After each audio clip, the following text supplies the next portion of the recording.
नमस्कार, आप देख रहे हैं 10 कदम। मैं हूं आपके साथ रवीश, मेरे साथ है लतिका और आज मुकाबला होने वाला है Delhi Capitals and Punjab Kings के बीच। लेकिन लतिका, दिल्ली कैपिटल्स के लिए तो अच्छी खबर नहीं है क्योंकि कोविड के कुछ केसेस आए और इसीलिए मैच पुणे में होना था लेकिन शिफ्ट हो गया ब्रिबॉर्न में। लेकिन कल तो बहुत ही रोमांचक मैच देखने को मिला जिसमें कि रॉयल चैलेंजर्स बैंगलोर की जीत हुई। इस मैच में विराट कोहली कुछ नहीं कर पाए लेकिन Faf du Plessis and Hazlewood ने सबका दिल जीता। लेकिन सवाल यह है, लखनऊ सुपर जायंट्स के साथ आखिर क्या कुछ गलत हो रहा है? इतनी अच्छी टीम है फिर भी हार का मुंह देखना पड़ रहा है इस टीम को। मेरे साथ लतिका है, उनके साथ चर्चा करेंगे। सबसे पहले रिपोर्ट देखिए।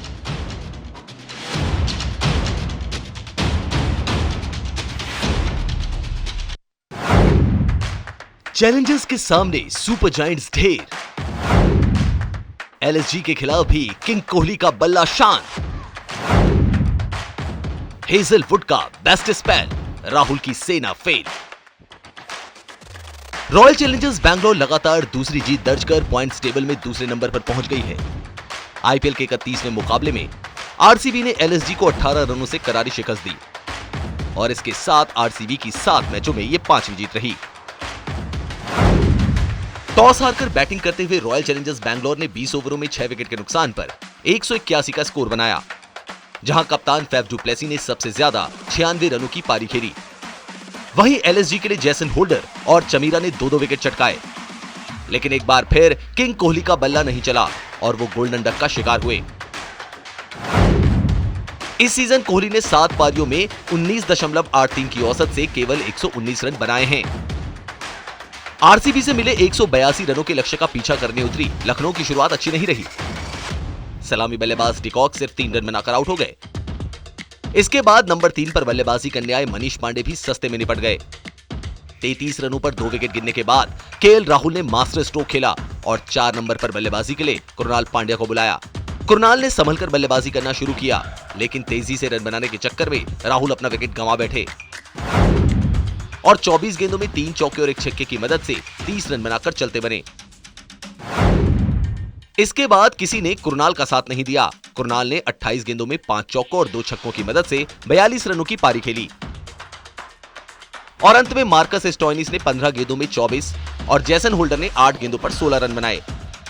लेकिन ये दोनों अपनी टीम को जीत नहीं दिला सके। रॉयल चैलेंजर्स बैंगलोर के लिए जॉश हेजलवुड ने सबसे ज्यादा 4 विकेट चटकाए। इस जीत के साथ जहां रॉयल चैलेंजर्स बैंगलोर 2 नंबर पर पहुंच गई है तो लखनऊ सुपर जायंट्स 4थे नंबर पर बैठी है और इस सीजन ये उसकी तीसरी हार है। अब टॉप 4 में पहुंचने के लिए लखनऊ सुपर जायंट्स को जोर लगाना होगा। Sports desk, news India. Lucknow super giants new team है लेकिन इसकी परफॉर्मेंस और ऑन पेपर्स अगर आप इसके खिलाड़ी देखें तो बहुत ही शानदार खिलाड़ी हैं। ऑलराउंडर से भरी हुई ये टीम है लेकिन हार जाती है, कुछ ना कुछ गड़बड़ इसके साथ हो जाती है। लेकिन मेरे साथ लतिका है, फॉर्मर इंटरनेशनल क्रिकेटर, उनके साथ हम बात करते हैं और जानने की कोशिश करते हैं कि लखनऊ सुपर जायंट्स के साथ ऐसा क्यों हो रहा है। लतिका, पहला मेरा सवाल आपसे यह है कि ये बैटिंग ऑर्डर और मार्कस स्टोइनिस एट नंबर 7, ये कुछ समझ में आ रहा है आपको? मार्कस स्टोइनिस जैसा खिलाड़ी अगर आपके पास है तो आपने 7वें नंबर के लिए क्यों बचा के रखा हुआ है जब ऑलरेडी आपके पास जैसन होल्डर भी मौजूद है टीम में? बिल्कुल रवीश, यहाँ पर देखा गया है कि जो स्टोइनिस है ना, राहुल ने ये बात कही है कि हम मैच के अकॉर्डिंगली अगर बॉल होल्ड कर रहा है विकेट पे तो हम स्टोइनिस को थोड़ा लेट भेजेंगे, आखिर के 5 ओवर्स में उनको मौका देंगे कि वो अपने हाथ खोलें। लेकिन अगर बॉल अच्छे से बल्ले पे आ रहा है तो उनका जो ऑर्डर है हम उनको मतलब टॉप ऑर्डर पे भेजेंगे, नंबर 3, नंबर 4। तो इस तरह से राहुल ने बोला कि हमारी टीम की ये स्ट्रैटेजी है। लेकिन कामयाब तो नहीं हो रही ना लतिका। लेकिन रवीश, यहाँ पर ना इनको ये ध्यान देना होगा कि स्ट्रैटेजी आपको मैच जिताने के लिए होती है, ना कि मैच को फंसाने के लिए। अगर कल के मैच में स्टोइनिस ऊपर आते ना तो कुछ चांसेस थे यहाँ पर लखनऊ के पास कि वो थोड़ा करीब पहुंच पाते, हो सकता है ये जीत भी जाते। क्योंकि जिस तरह से जैसन होल्डर भी खेलते हैं, अच्छी बल्लेबाजी उन्होंने की है, तो मुझे लगता है कहीं ना कहीं इस तरह की परिस्थितियों में ना लखनऊ को सोचना पड़ेगा कि स्टोइनिस को किस ऑर्डर पे उनको भेजना है। क्योंकि अगर इसी तरह से वो हिलाते रहे ना, कभी नंबर 3, कभी 4, कभी 7वें नंबर पे आप भेज रहे हैं जब मैच ऑलमोस्ट पूरा हो चुका है, उनके हाथ से जा चुका है, थोड़ा मौका तो दीजिए स्टोइनिस को अपनी बैटिंग का दिखाने का। एक मौका दिया, उन्होंने किया। तो मुझे लगता है कि लखनऊ को इस बारे में सोचना होगा कि ऊपर के बल्लेबाज नहीं चल रहे हैं ना, तो स्टोइनिस का इंपॉर्टेंट रोल हो जाता है वहां बल्लेबाजी में। सबक सीखना पड़ेगा शायद, अगला जो मैच होगा उसमें ट्राई करना पड़ेगा, क्योंकि आपके पास दोनों एक ही टाइप के बल्लेबाज हैं जो हिट कर सकते हैं। Jason Holder is there, Marcus Stoinis is there, तो मार्कस स्टोइनिस को थोड़ा ऊपर आना चाहिए। लेकिन लतिका, हर मैच में जो T20 मैचेस होते हैं जो क्लोज जाते हैं, सबसे इंपॉर्टेंट होता है द 19th ओवर, और कल जॉश हेजलवुड ने उसको बिल्कुल सही साबित करके दिखाया।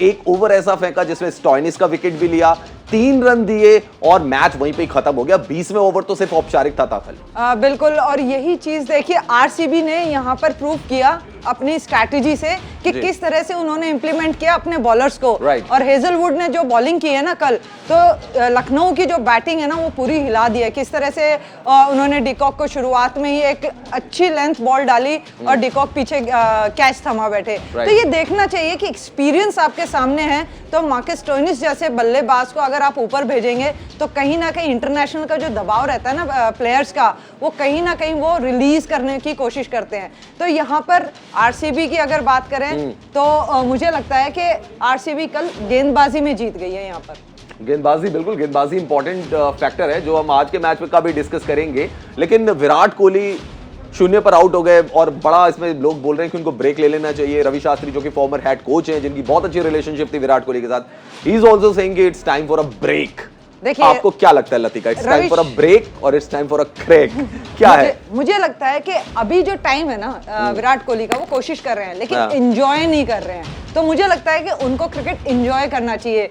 सब प्लेयर्स के लाइफ में ऐसा अप डाउन्स आते हैं, ऐसी परफॉर्मेंस आती है जहां कोशिश करके भी परफॉर्मेंस नहीं दे पाते हैं। तो इस टाइम वो एंजॉय करेंगे ना। देखिए आउट तो वैसे भी हो ही रहे हैं, तो अपना एंजॉय करेंगे, बल्लेबाजी को एंजॉय करें, ज्यादा से ज्यादा खेलने की कोशिश करें। तो मुझे लगता है कि इस चीज से भी विराट कोहली आराम से उभर जाएंगे। अच्छे प्लेयर हैं, हमेशा से रन्स बनाए हैं, ऐसा नहीं है शुरुआत अच्छी की थी लेकिन वो शुरुआत कंटिन्यू नहीं हो पाई है। तो मुझे लग रहा है वो कहीं ना किसी बात का प्रेशर ले रहे हैं या क्या चीज है, वो उनको बस एंजॉय करेंगे आके। तो मुझे लगता है परफॉर्मेंस, क्योंकि फैंस भी इंतजार कर रहे हैं ना लतिका, बहुत टाइम हो गया है। विराट कोहली एक ऐसे खिलाड़ी थे, मैं और मेरा दोस्त खुद हम डिस्कस कर रहे थे जब उनकी 43 सेंचुरी हुई थी, एंड ये 2019 की बात हो गई है, तब से 2.5 साल बीत गए। और तब हम लोग कह रहे थे कि ये इसी साल जो है सचिन तेंदुलकर का रिकॉर्ड तोड़ देंगे, लेकिन 2-2.5 साल गुजर गए। कोरोना के बीच में 2 वेव भी गुजर गई, लेकिन विराट की वेव नहीं आई। क्योंकि रवीश, जिस रफ्तार से उन्होंने रनों का बनाना शुरू किया था ना अपने कैरियर में, यहाँ पर आके थोड़ा सा ठहराव दिखाई दिया है। तो मुझे लग रहा है कि क्रिकेट को एंजॉय नहीं कर रहे। अगर क्रिकेट एंजॉय करेंगे ना तो रवीश इस चीज से भी उभर जाएंगे, क्योंकि हर प्लेयर के कैरियर में ना एक वक्त ऐसा आता है जहां पर उसे एंजॉय करने की जरूरत पड़ती है। अभी कप्तानी छोड़ी है, आरसीबी की भी कप्तानी छोड़ी है, बहुत सारी चीजें दिमाग में चल रही होंगी शायद। तो मुझे लगता है इसका एक ही हल है, आप अपना गेम एंजॉय कीजिए, बाकी जो भी होता है वो तो फिर चल ही रहा है अभी। जी हाँ, लेकिन लतिका यहाँ पर जो सबसे ज्यादा भी कप्तानी को एंजॉय करते हुए नजर आ रहे हैं, वैसे तो केएल राहुल ने भी पिछले से मतलब इससे पहले वाले मैच में सेंचुरी स्कोर की थी ना, उनका फिर बर्थडे अच्छी तरीके से मतलब बर्थडे के लिए एक सेलिब्रेशन हो गया था। और यहाँ पर फैफ डू प्लेसी कि जहां पर एक जिम्मेदारी थी, क्योंकि जल्दी जल्दी आउट हो रहे थे, विराट भी जल्दी आउट हो रहे थे, तो एक एक्सपीरियंस कैंपेनर, एक एक्सपीरियंस प्लेयर जो पूरे लास्ट तक मैच को लेकर गया और प्लेटफॉर्म सेट कर दिया आरसीबी के लिए, फैफ डू प्लेसी ने। बिल्कुल रवीश, देखिए हम हमेशा से ही बात करते आ रहे हैं इस प्रोग्राम में कि अगर आपके टॉप का बल्लेबाज या ओपनर बल्लेबाज आखिर तक रुकेगा ना, तो यही स्कोर रहेगा दूसरी टीम का। और साथ में आरसीबी के पास प्लस पॉइंट क्या है, मैक्सवेल आ गए हैं, दिनेश कार्तिक हैं, शहबाज हैं, तो इनके पास बैटिंग है, डेप्थ में बैटिंग में डेप्थ है। तो इस चीज से आरसीबी को बहुत फायदा हो रहा है। बस कमी कहाँ हो रही है, टॉप ऑर्डर में। अगर टॉप ऑर्डर में भी रन बनने स्टार्ट हो गए ना, तो इसी तरह की जीत दिखाई देगी। क्यों? क्योंकि इनकी बॉलिंग भी सपोर्ट कर रही है अभी। मैक्सवेल के आने से देखिए, मैक्सवेल बॉलिंग कर रहे हैं, अच्छी विकेट भी निकाल रहे हैं, क्रूशियल विकेट निकाल देते हैं। कल हार्दिक पांड्या का उन्होंने विकेट निकाला, तो ये चीज ना एक plus point. Kunal Pandya, sorry दोनों ब्रदर है ना तो इस तरीके से बॉलिंग ना स्ट्रेंथ आ रही है। हेजलवुड अच्छी गेंदबाजी कर रहे हैं, तो कॉम्प्लीमेंट कर रहे हैं एक दूसरे को। तो मुझे लगता है कि अगर आरसीबी के टॉप के बल्लेबाज चलेंगे ना, तो ये टीम बहुत बेहतरीन है। बिल्कुल सही बात है। और जिस तरीके की परफॉर्मेंस आरसीबी की तरफ से नजर आ रही है, शानदार परफॉर्मेंस और आगे बढ़ते जा रहे हैं। ऐसा लग रहा है कि प्लेऑफ की तरफ ये टीम बहुत तेजी से आगे बढ़ेगी। कुछ और मुकाबले जरूर जीतने होंगे, लेकिन हाँ, कुछ खिलाड़ियों की परफॉर्मेंस जो है वो शायद जैसा कि मैंने कहा कि विराट कोहली। लेकिन कल एक कंट्रोवर्सी भी हुई लतिका, अगर आपने मैच देखा कि जॉश हेजलवुड ने एक बॉल फेंकी और वो बॉल वाइड हो गई थी, लेकिन अंपायर ने वाइड नहीं दिया और ट्विटर पे काफी ज्यादा ट्रोल भी किया जा रहा है कि उसको वाइड नहीं दिया गया। उसके बाद जब स्टोइनिस आउट हुए उसके बाद का उनका जो रिएक्शन था, क्योंकि अब उनके ऊपर तो वो भी ले लिया गया, फाइन भी डाल दिया गया है, कोड ऑफ कंडक्ट उनके ऊपर। पहली बात तो मेरी ये कि क्या अंपायर को दिखा नहीं, और इंटरनेशनल अंपायर थे, अगर भारतीय अंपायर होते तो हम सब बोलते कि यार इंडियन अंपायर है, बट वहां पे तो विदेशी अंपायर था, उसने भी इतनी बड़ी वाइड नहीं देखी। देखिए यहाँ पर क्या होता है ना, कई बार अंपायर जो होता है बल्लेबाज के जो कदमों का इस्तेमाल होता है बॉल की तरफ जाते होते हैं, क्योंकि रूल्स चेंज हो चुके हैं। अब जो व्हाइट लाइन लगी रहती है ना, पहले क्या होता था, अगर उससे बाहर गया तो व्हाइट का सिग्नल होता था, लेकिन अब रूल चेंज हो गए। अगर बल्लेबाज चेज करेगा बॉल को तो वो अंपायर के हाथ में है कि वो वाइड मानता है या नहीं मानता है। तो मुझे लगता है यहाँ पर इसी तरह का कुछ हुआ। और हेजलवुड जिस तरह से स्टोइनिस को आउट किया ना, वहां पर एक बेहतरीन गेंदबाजी की, स्लोअर बॉल डाली और स्टोइनिस उसमें फंस गए। तो मुझे लगता है कि ये जो स्पीड का वेरिएशन है ना बॉलर्स का, कल यहाँ पर आरसीबी के बॉलर्स की तरफ से देखने को मिला, चाहे वो मैक्सवेल हो चाहे हेजलवुड हो। तो यही चीज कमी खली किसमें, लखनऊ सुपर जायंट्स में, क्योंकि उनके गेंदबाज ना इस तरीके से कोई भी स्ट्रैटेजी आई थिंक लेकर आए जरूर, लेकिन अप्लाई नहीं कर पाए। तो मुझे लगता है कि आरसीबी कल पूरे जोश खरोश में थी और पूरा मूड बना के आई थी कि कल का मैच तो हम जीतने वाले हैं। हाँ, लेकिन लतिका मुझे एक चीज की यहाँ पे प्रॉब्लम लग रही है एलएसजी के साथ, कि जो हम देख रहे हैं फिनिशर का रोल किसको प्ले करना है।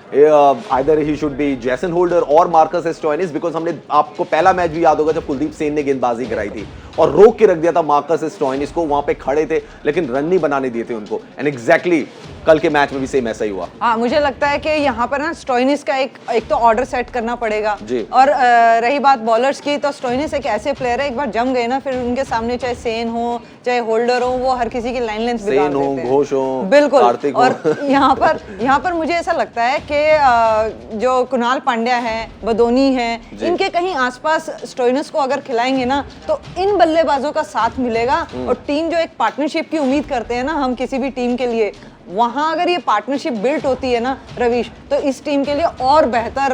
वैसे मुझे कल बड़ा अच्छा लगा जिस तरीके से आयुष बडूनी को आउट किया गया। सबको पता है कि ऑफ स्टंप पे जाके स्वीप मारते हैं बॉल को, तो उनके रडार में बॉल दी नहीं, और जब बाहर जाती गेंद पर उन्होंने मारने की कोशिश की तो आउट हो गए। तो स्ट्रैटेजी बिल्कुल क्लियर नजर आ रही थी वहां पे रॉयल चैलेंजर्स बैंगलोर की। चलिए दोस्तों, बात करते हैं आज के मुकाबले की। और कोविड के केसेस भी आए दिल्ली कैपिटल्स में, लेकिन मुकाबला है पंजाब के साथ। अप्स एंड डाउन्स दोनों टीमों का रहा है, विन लूज। आज कौन सी टीम भारी पड़ सकती है, देखिए इस रिपोर्ट में।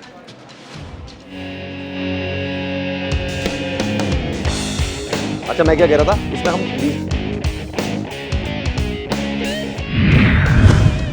कमजोर होते कैपिटल्स वर्सेस लड़खड़ाते किंग्स। क्या बेस्टो की होगी फॉर्म में वापसी? कोरोना से परेशान दिल्ली कैपिटल्स का सामना पंजाब किंग्स से होने वाला है। इस सीजन दिल्ली और पंजाब दोनों ही टीमों का सफर लगभग एक जैसा ही रहा है। दोनों टीमें अच्छा खेल रही हैं, लेकिन लगातार जीत हासिल करने में कामयाब नहीं रही हैं। दोनों ही टीमें टॉप 4 में जगह बनाने को बेताब हैं। ऐसे में टीमों का इंतजार एक बार फिर विजय पथ पर लौटने का है। पंजाब ने 6 में से 3 मैच जीते हैं और 3 हारे हैं। वहीं दिल्ली के खिलाफ पंजाब किंग्स में मयंक अग्रवाल के लौटने के आसार हैं, जिनके पैर में लगी चोट के चलते पिछले मैच में शिखर धवन को टीम की कमान सौंपी गई थी। उम्मीद है कि पंजाब के खिलाफ शिखर के साथ मयंक ओपनिंग करेंगे और टीम को ठोस शुरुआत दिलाएंगे। वहीं पंजाब के मध्यक्रम को सिचुएशन के हिसाब से रन बनाने होंगे। जितेश शर्मा अच्छे फिनिशर नजर आते हैं, लेकिन हैदराबाद के खिलाफ मुश्किल हालात में वो परफॉर्म नहीं कर सके। लिविंगस्टन भी अच्छी फॉर्म में हैं। पंजाब की गेंदबाजी की कमान कगिसो रबाडा के हाथों में रहेगी। उनके अलावा वैभव अरोड़ा, अर्शदीप सिंह और राहुल चाहर भी अच्छा प्रदर्शन कर रहे हैं। तो ओडिन स्मिथ को ऑलराउंड खेल से टीम की जीत में योगदान देना होगा। वहीं दिल्ली ने 5 में से केवल 2 मैच जीते हैं, जबकि उसके पास शानदार खिलाड़ियों की फौज है। अगर दिल्ली को जीत की राह पर लौटना है तो वार्नर और शाह की भूमिका अहम रहेगी। वार्नर ने आरसीबी के खिलाफ 38 गेंदों में 66 रन बनाए थे। वहीं लगातार 2 अर्धशतक जमाने के बाद शॉ पिछले मैच में जल्दी आउट हो गए थे।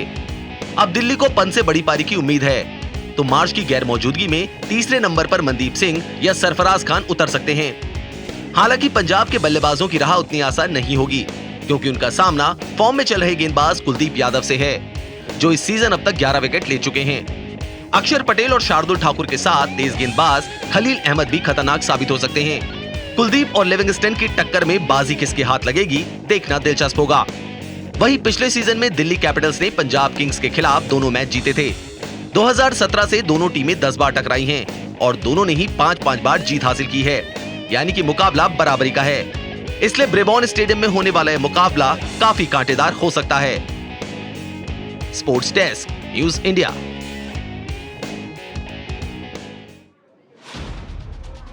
तो पंजाब वर्सेस दिल्ली कैपिटल्स, लेकिन दिल्ली कैपिटल्स के साथ समस्या ये, प्रॉब्लम ये कि कोविड के केसेस में टिम शेफर्ड कोविड पॉजिटिव है, मिच मार्श मैच खेलने आया, then he is also covid positive, hospitalise उनको कर दिया। अब पहले मैं दिल्ली पे ही सवाल पूछता हूं आपसे लतिका कि कितना प्रभावित करेगी जब आपके कैंप में कुछ खिलाड़ियों को कोविड हो गया और मैच भी आपका पुणे से ब्रेबॉर्न शिफ्ट हो गया? बिल्कुल प्रभावित करती है, क्योंकि एक माहौल जो है ना टीम का वो थोड़ा डिस्टर्ब होता है इस तरह की परिस्थितियों में, जब कोई बीमार होता है या मैच नहीं खेल सकता है। क्योंकि देखिए यहाँ पर कोविड का जो एक मंडरा रहा है ना साया, तो वो थोड़ा सा ये लग रहा है कि सारे प्लेयर्स थोड़े टेंशन में यहाँ जरूर होंगे कि कहीं और कोई प्लेयर ना पॉजिटिव आ जाए, या वो खेमा जो है ना, तो वो खेमे में थोड़ी सी टेंशन हो जाती है। लेकिन अगर आप मैच खेल रहे हैं तो वो चीज़ें सब बाहर छोड़ के और आपको मैच पे कंसंट्रेट करना होगा। मुझे लगता है कि दिल्ली कैपिटल्स एक काबिल टीम है और अच्छे प्लेयर्स हैं उनके पास। पृथ्वी शॉ है, डेविड वार्नर है जो फॉर्म में नजर आ रहे हैं, और ऋषभ पंत भी अच्छा कर रहे हैं। तो मुझे लगता है कि मुझे तो चिंता लतिका इनके मिडिल ऑर्डर की लग रही है। वार्नर और शाह तक तो ठीक है,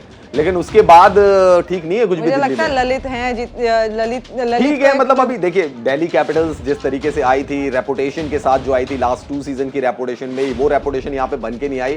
थैंक्स टू डेविड वार्नर की वो फॉर्म में आए, एंड देन पृथ्वी शॉ वो फॉर्म में आ गए। पर उसके अलावा अब ऐसा कोई खिलाड़ी लग नहीं रहा मुझे लतिका जिस पे हम भरोसा कर सके कि ये आएगा। ऋषभ पंत भी अपनी टॉप नॉच फॉर्म में तो नहीं दिख रहे। देखिए पॉवेल से काफी उम्मीदें थी, कैरेबियन प्लेयर हैं और सारे कैरेबियन प्लेयर्स देखते हैं आप आईपीएल में किस तरह से परफॉर्मेंस देते हैं, तो वहाँ अभी तक उनका भी फ्लॉप शो ही चल रहा है। तो मुझे लगता है कि दिल्ली कैपिटल्स का ना थोड़ा जो फिनिशर का रोल है ना, वो अभी तक कोई भी आके दिखा नहीं है कि कोई कर सके यहाँ पर। लेकिन अगर पंजाब की बात करें तो लिविंगस्टोन जो बल्लेबाजी कर रहे हैं ना, तो मिडिल ऑर्डर में वो पूरी बल्लेबाजी संभाल रहे हैं। टॉप ऑर्डर में शिखर धवन है, मयंक अग्रवाल अगर खेलेंगे तो वो अच्छी बल्लेबाजी कर रहे हैं, लिविंगस्टोन के पास आ जाते हैं। फिर जितेश हैं, बाद में अच्छे हिटिंग करते हैं, शाहरुख खान है वहाँ पर। तो यहाँ पर ना थोड़ी सी बैटिंग जो है ना, मुझे ऐसा लगता है कि सब टच में है, रन बना रहे हैं। लेकिन अगर दिल्ली की बात करें हम यहाँ पर, तो टॉप के जो 5 बल्लेबाज है ना, उनसे रन आ रहे हैं, नीचे इतना अब यहाँ पे लतिका एक चीज और भी हो जा रही है कि हम पंजाब को देख रहे हैं कि रन स्कोर उन्होंने किया। अगर हम उनके 3-4 पिछले सीजन देखे रन, 189, 198, 206 भी उन्होंने चेस किए, बट बॉलिंग वाइज जितने रन बना रहे हैं उतने गंवा भी रहे रन। अगर आप देखें सिर्फ रबाडा को या राहुल चाहर को, इसके अलावा गेंदबाज नहीं है उनके पास। अर्शदीप ने सिर्फ 2 विकेट लिए, ओडेन स्मिथ 11.86 का उनका इकोनॉमी रेट है। तो आपके पास गेंदबाज जितने बल्लेबाज रन बना रहे, गेंदबाज भी दोनों हाथों से खर्च कर रहे हैं उनको। बिल्कुल, और यही मुसीबत ना पंजाब के साथ हमेशा से आती आई है कि उनके पास जो गेंदबाजी है ना, वो वीक पॉइंट रहा है। तो वहां पर इनको ये सोचना होगा कि किस तरह से चेंजेस करें गेंदबाजी में, और कौन बल्लेबाज सामने है, किसको किस गेंदबाज से खतरा हो सकता है। तो एक प्लान, एक स्ट्रैटेजी लेके आनी पड़ेगी। पावर प्ले बहुत इंपॉर्टेंट रहेगा कि वहां पर कितने रन खर्च करते हैं, क्योंकि लास्ट में बनाने भी है रवीश। तो ये चीज देखनी होगी कि पंजाब के जो बॉलर्स हैं ना, अभी तक वो असर दिखा नहीं पाए हैं। रबाडा से जो उम्मीदें हैं, जिस तरह की वो बॉलिंग करते हैं, देखिए अर्शदीप आके उनको किसी मैच में आके समझा रहे हैं। तो यहाँ से एक देखा जाता है कि किस तरह का वो प्रेशर ले रहे हैं, जिसकी वजह से जो ये बॉलिंग का जो स्टाफ है ना इनका, 5-6 बॉलर्स का, तो वो कहीं ना कहीं कमजोर कड़ी दिखती है, एक दूसरे को ना कॉम्प्लीमेंट नहीं कर पा रहे हैं। लेकिन अगर दिल्ली कैपिटल्स की बात करें, कुलदीप यादव, उनके पास तो बॉलर अच्छे हैं, कुलदीप है, अक्षर है, शार्दुल है, नॉर्के को तो उन्होंने खिला के फिर बैठा दिया, खैर, बट खलील अहमद है, उनके पास बॉलर्स की कमी नहीं है। बट मैं पंजाब का एक और पॉइंट लतिका यहाँ पे आपके साथ डिस्कस करना चाहूंगा, वो ये है, ये टीम डिपेंडेंट नजर आ रही है लियाम लिविंगस्टन पर। जहां तक लिविंगस्टन चलते हैं, इस टीम का पेट्रोल वहीं तक है। जैसे ही वो आउट होते हैं, सारे भरभरा के गिर जाते हैं। And if you remember Sunrisers Hyderabad वाला मैच, उस मैच में उरमान मलिक ने, जैसे ही लिविंगस्टन आउट हुए, उरमान मलिक ने पिक्चर खत्म कर दी पंजाब किंग्स की। बिल्कुल, और एक ही कब पिक्चर रिलीज हुई, कब उड़ गई, पता ही नहीं लगा। एक ही ओवर में उन्होंने कहा कि बच्चन पांडे हो गई पूरी पिक्चर। एक ही ओवर में कहा कि बस हो गया, लिविंगस्टन तुम्हारे रन बना गया, अब अपना पैक करो। जब तक लिविंगस्टन थे तब तक पंजाब जिंदा थी, लिविंग थी, उसके बाद स्टोन हो गई। खैर दोस्तों, फैंटेसी 11 पर नजर डालते हैं आज के मैच की। दिल्ली वर्सेस पंजाब, क्या फैंटेसी 11 इसकी हो सकती है? विकेट कीपर्स भैया Jonny Bairstow, Rishabh Pant, and यहीं पे मैं लतिका से सवाल भी पूछूंगा। लतिका, आपको पसंद है जॉनी बेस्टो एट नंबर 3 और आप चाहेंगे जॉनी बेस्टो नंबर 1 या नंबर 2, यानी कि ओपनर के स्लॉट? मैं तो ओपनर के स्लॉट में चाहूंगी, क्योंकि वो ओपनिंग ही करते आए हैं और ओपनिंग में अच्छा उनके पास स्कोर रहा है। और एक बल्लेबाज ना खुल के खेलता है, उसको ये पता है कि मेरे को क्या स्ट्रैटेजी के साथ खेलना है, पावर प्ले का इस्तेमाल कर सकता है। वो लंबी इनिंग खेली तो आप उनसे भी 80, 90, 100 भी यहाँ पर देख सकते हैं और कर चुके हैं वो। हम फैंटेसी 11 बता रहे हैं, कुलदीप यादव, राहुल चहर, खलील अहमद, ये पॉइंट्स के हिसाब से फैंटेसी 11 है, आप इनको सेलेक्ट कर सकते हैं। आज हमें ये लग रहा है कि ये खिलाड़ी आज परफॉर्मर्स होंगे। एक बार फिर से आपको फैंटेसी 11 दिखाते हैं पूरी। ऋषभ पंत को भी लीजिए, जॉनी बेस्टो को भी लीजिए, दोनों विकेट कीपर बैट्समैन को कंसीडर करिए। हालांकि दोनों का अभी तक बैट उस तरीके से बोला नहीं है, ना ऋषभ पंत का ना जॉनी बेस्टो का। बल्लेबाज डेविड वार्नर तो बड़ी शानदार फॉर्म में नजर आ रहे हैं। शिखर धवन, क्या वो अपना जो पंच मारते ना ऐसे करके वो कुछ कर पाएंगे? और पृथ्वी शॉ, बिल्कुल आज पृथ्वी में है इनके पैर, तो अच्छा चल रहा है इनका काम भी। लिविंगस्टन तो भाई सुपर फॉर्म में चल रहे हैं, जिस तरीके से वो गेंदबाजों को रिमांड पर लेते हैं, बहुत पीटते हैं, वाइस कैप्टन बना सकते हैं। ओडिन स्मिथ आज खेलेंगे या नहीं खेलेंगे, मुझे थोड़ा डाउट है। एंड देन इसके अलावा कुलदीप यादव, राहुल चहर और खलील अहमद, ये आपके बॉलर्स होंगे। तो that is your fantasy 11 guys. मुझे लगता है कि राहुल चहर और कुलदीप यादव किस तरह की बॉलिंग करते हैं वो देखना होगा इस मैच में कि बल्लेबाजों को कितना परेशान करेंगे। क्योंकि अगर राहुल चहर की बात करें, वो इकलौते ऐसे बॉलर हैं पंजाब के पास जो थोड़ा सा असर यहाँ पर दिखा रहे हैं। तो मुझे लगता है कि काफी इंपॉर्टेंट रहेगा राहुल चहर के वो 4 ओवर कि किस तरह की वो गेंदबाजी करते हैं और किस किस मोड़ पे आके वो गेंदबाजी करते हैं। जल्दी आते हैं, मिडिल ओवर्स में आते हैं कि 16 या 17 ओवर के बाद आ रहे हैं। तो ये चीज़ देखनी होगी, क्योंकि हमने देखा है कि स्पिनर्स जो है ना 17 या 18 या 19 ओवर में आके भी इम्पैक्ट कर रहे हैं। तो वो देखना होगा कि टीम की स्ट्रैटेजी क्या कहती है दिल्ली कैपिटल्स के लिए। लेकिन लतिका एक सवाल उठ रहा है ओडिन स्मिथ के ऊपर। बहुत सारे लोग सवाल उठा रहे हैं, जब लाइव भी कर रहे होते हैं, हम लोग डिजिटल लाइव कर रहे होते हैं, तब भी लोग सवाल उठा रहे होते हैं कि ओडिन स्मिथ का क्या काम है इस टीम के अंदर। क्योंकि सिर्फ एक मैच, जो फर्स्ट वाला मैच था अगेंस्ट आरसीबी, उस मैच में उनकी परफॉर्मेंस अच्छी आई थी। उसके बाद ना वो रन बना रहे हैं, बॉलिंग में इतने ज्यादा खर्चीले साबित हो रहे हैं कि राहुल तिवारी ने 2-2 छक्के टांग कर मैच खत्म कर दिया। तो लोग कह रहे हैं कि ये खिलाड़ी क्यों रखा हुआ है? Can we replace them by Rishi Dhawan और बाय अदर प्लेयर? मुझे लगता है कि एक जो कॉम्बिनेशन होता है ना, और कैरेबियन, उसको इसीलिए रखा गया है कि वो ऑलराउंड परफॉर्मर। जब वो आए थे लोग कह रहे थे कि आंद्रे रसेल का मतलब एक ग्रेट वर्जन हमें मिल सकता है, पर वो आंद्रे रसेल क्या, वो तो स्टुअर्ट विनी का भी नहीं बन पाए कुछ। क्योंकि अभी उनसे ये उम्मीद लगाई जा रही है कि बल्लेबाजी में डेथ ओवर्स में वो फिनिशर का रोल निभा सकें, और गेंदबाजी में भी वो डेथ ओवर्स में ही आ रहे हैं, कभी पिट रहे हैं, कभी विकेट्स ले रहे हैं। तो कह सकते हैं कि जो कैरेबियन प्लेयर्स है ना रवीश, इनका कोई भरोसा नहीं है ये कब परफॉर्म कर दे और कब टीम को एक ही झटके में लेके चले जाए। तो ओडिन स्मिथ मुझे लगता है कि अगर टीम में रखें तो ज़्यादा बेहतर है, क्योंकि वो अपना काम कर रहे हैं। खाली बल्लेबाजी उनकी नहीं चल रही, लेकिन गेंदबाजी ठीक ठाक डाल रहे हैं। लेकिन एक चीज अच्छा कर जाते हैं कैरेबियन, एंटरटेनमेंट पूरा करते हैं। बिल्कुल। और जो उनके कलर यूज कर रहे हैं ना बालों में, चाहे आंद्रे रसेल हो, चाहे सिमरन हेटमायर हो, तो मतलब काफी अच्छा कॉम्बिनेशन उनका देखने को मिल जाता है। लेकिन एक एक प्लेयर अगर मैं आपसे चूज करने के लिए कहूँ, फैंटेसी 11 जो लोग बना रहे होंगे, आप क्या सजेस्ट करेंगे कि इधर से कौन किस प्लेयर को लेना है और इधर से किस प्लेयर को लेना है, मतलब दोनों टीमों से?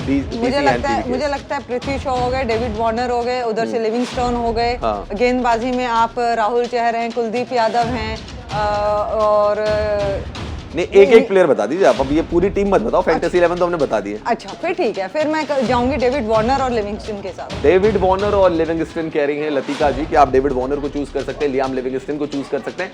बट मेरे भाइयों, लॉ ऑफ एवरेजेस को भी ध्यान रखना, हर खिलाड़ी हर मैच में नहीं चलता। अभी लिविंगस्टन का फॉर्मूला चल रहा है, देखते हैं। इनके पास कुलदीप यादव, अक्षर पटेल, दोनों लेफ्ट आर्म बॉलर है, कुछ हो सकता है। चलिए देखते हैं टीम कौन सी जीत रही है। मुझे लगता है कि आज ना थोड़ी दोनों की बराबर सिचुएशन है, लेकिन पंजाब की तरफ में थोड़ा सा झुकाव। चलिए, मैडम की सारी प्रेडिक्शन वैसे सही निकल रही है आजकल, तो उन्होंने कह दिया कि पंजाब किंग्स के आज जीते के चांसेस है। खैर दोस्तों, थोड़ी देर के बाद हम डिजिटल लाइव में आपके साथ जुड़ेंगे। आप न्यूज इंडिया 24/7 को यूट्यूब पे देखिए, लाइव हम आपके साथ हाजिर होंगे। फिलहाल हमारे साथ इतना ही, आप देख रही है न्यूज इंडिया।